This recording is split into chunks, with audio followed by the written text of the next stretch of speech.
Ladies and gentlemen, boys and girls, I'm the King. Welcome back to the channel. I hope you're having a fantastic day. Today, we are talking about Pyramid Head. Is he weak? Is he strong? What can we gather about him? Obviously, this is the PTP, so it is subject to change, but typically they don't change these characters too much unless it's required. And he's a very interesting killer, and I don't think we're going to get a lot of changes to him, so we're going to gauge him from now, and if he does change, we'll revisit this concept in a tier list with all of the other killers. For now, we're talking about Pyramid Head. If you haven't seen our first video, I recommend taking a look at that because we break down a little bit of his power and what it does, so we'll jump on into that while we talk about this, but that one's going to go more in depth on that. So with that being said, we can jump on into, is Pyramid Head weak or strong? Before we do that, however, we have a sponsor for today's video, and sponsors help the channel out immensely, so it means a lot if you guys go ahead and check them out. And today's sponsor is Idle Miner Tycoon. Idle Miner Tycoon is a simulation game that mixes mining management with money investment to gain profit and become a famous rich millionaire. The aim of this miner strategy simulator is to build and optimize resources to gain as much productivity and idle benefits as possible. You can level up pretty much everything in this game: the coal shafts, the elevators, the warehouse, literally everything. You can also get different skins for everyone in the game, the miners, even a person in the elevator. Not only this, but you can collect a bunch of different characters.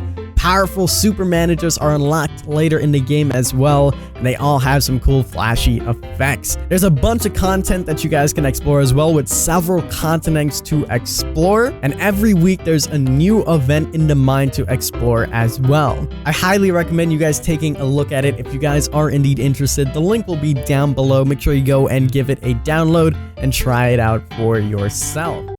So let's start off with his power. It's quite simple. He plants his sword into the ground, he builds trenches around, and if you step on it, you become tormented. Upon being tormented, you can be sent to a cage. If you're sent to this cage, a survivor has to go ahead and save you from it, just like being hooked. It's very time efficient. You don't need to pick someone up with the animation, put him on a hook, risk flashlights, DS body blocking, anything like that.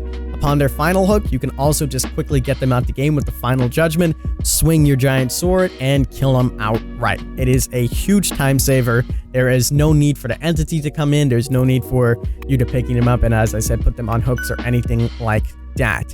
And these are what the trenches do. These trenches can be placed pretty much everywhere besides next to hooks and generators, and they have a pretty much indefinite use, unlike some of the other killers like the Hag, who only has 10 traps or anything like that. You can continuously spam this. This is really good for looping, as looping is one of the ways that survivors combat you right next to evading you and just being stealthy and things like that. Looping is a big part of this, and it forces survivors to actually know where to run and how to utilize their tiles. So in that sense, it does help them in chases. If you put his power down, it forces the survivors not to be there. Think about it like the pig dash. If you go into crouching, a smart survivor would run away and just go to another loop. Except unlike the pig crouch, you're not going into an animation that makes you slower. You're still at 115% movement speed, so there is no downside to doing this. His power even has a secondary ability. When your sword is indeed in the ground, you can lift it up and use the Rites of Judgment, I believe it's called, and hit the survivors even through walls. If you master this power down and survivors continue to loop, you will benefit from this. However, if they are smart and they decide to run away, not much you can do, but still, no downside to it, as you're still at 115% movement speed.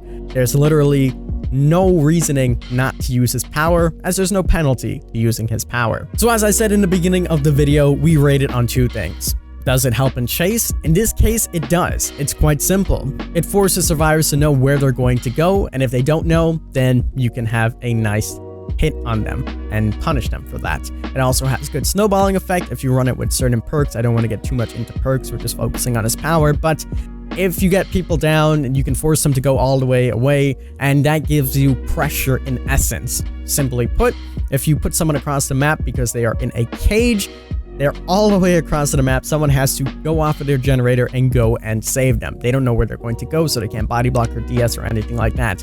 And as I said, he also counters borrowed time, he counters DS, he counters any hooking perks. Now, this doesn't work in your favor as well, but realistically, all you'll get is maybe barbecue and chili. That's the most that people run with hook perks. Of course, there's things like make your choice and things like that, but the biggest one is barbecue and chili, which will only give you the auras of other people and some extra blood points, which is worth the sacrifice in my opinion. Now, of course, he doesn't have map pressure like the other killers. Think about the nurse or the hillbilly or the Oni that can literally run across the map and get people out of there. So in that sense, he does lack, and that for me drops him down a couple of tiers. But these are the really high and exclusive tiers, the tiers that are reserved for some of the best killers in the game. But like I said, he does still have pressure, and he counters looping, something that a lot of killers fail to do effectively. So for that reason, I'm going to put him right dead center in the middle, maybe a little bit higher in the middle. I think he's quite good. I think if you truly understand his power, you will do good with him. There is no downside to using it, and it forces survivors to know how to play the game in essence. And obviously, if there's, you know, people running Urban Evasion, if there's people that are in Survivor Friends group, it will be much more difficult to play as him.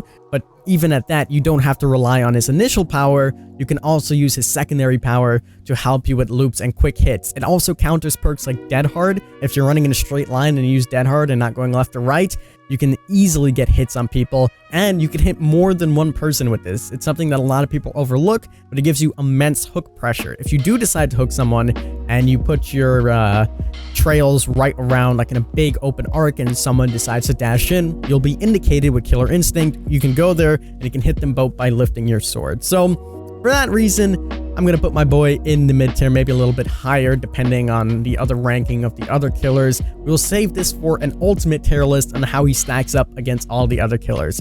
He's pretty balanced in my opinion. He has counterplay and still a nice skill gap for you guys to understand and how to play him, and if you can master him, you'll do quite well. But even the best Pyramid Head will not stack up against, let's say, the best Nurse or Spirit, which is fine because we don't need another. So there you go. That's what I think about him. Let me know what you guys think in the comments below. Does he need any buffs? Does he need any nerfs? Where would you put him on your tier list? That's going to wrap up this video. I hope you guys did enjoy. If you did, make sure you leave a like. Remember to check out our sponsor. It'll be linked down below as well. And we currently are live on Twitch, so be sure to come on out and show some support. As always, I'm the King. I tip my crown to you guys, and we'll see you in the fog.